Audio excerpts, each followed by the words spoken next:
धेरै साथीहरूले उम्मेदवारी घोषणा गरिसक्नु भएको छ। त्यसो भएको हुनाले त्यहाँ मलाई ठाउँ खाली राखिदिनु भएन भन्ने मैले अनुभूति गरेको छु।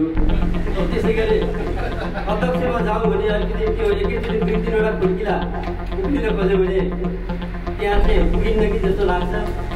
अब स्वाभाविक छ त्यो पछाडिको बिचको के भाग पर्छ मेरो भागमा।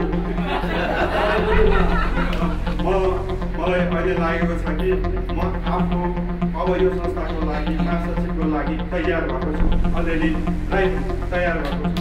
म यो 15-17को कार्यकालमा गैर-आवासीय नेपाली सङ्घ अन्तर्राष्ट्रिय समन्वय परिषदमा अमेरिका क्षेत्रको यो संयोजक रिजनल कोअर्डिनेटर पोजिसनमा म आफ्नो क्यान्डिडेटसी घोषणा गर्छु। पहिले नै मेरो अझै पनि काम गर्छु भनेको त्यो विषयबारे एउटा मैले चाहिँ त्यो हाम्रो डेपुटी अफ कोअर्डिनेसन रिजनल कोअर्डिनेसनमा त्यसबारे मैले नाम दिएको छु। एउटै कक्षामा 2 पटक पढ्नु भनेको फेल भए सोचा हो।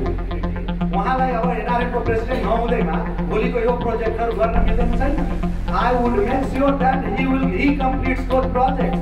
उहाँलाई उहाँ त्यो कमिटीको त्यो 1000 घर कमिटीको चेयरम्यान गर्न उहाँ सक्नुहुन्छ नि। तर लिडर गैर-आवासीय नेपाली सङ्घ अन्तर्राष्ट्रिय समन्वय परिषदको आरसी अथवा रिजनल कोअर्डिनेटरको प्रमुख दायित्वमध्ये कुनै पनि राष्ट्रको विवाद आयो भने गैर-आवासीय नेपाली सङ्घ अन्तर्राष्ट्रिय समन्वय परिषदको पदाधिकारीहरूले इन्टरफियर गर्ने हाम्रो चलन छैन।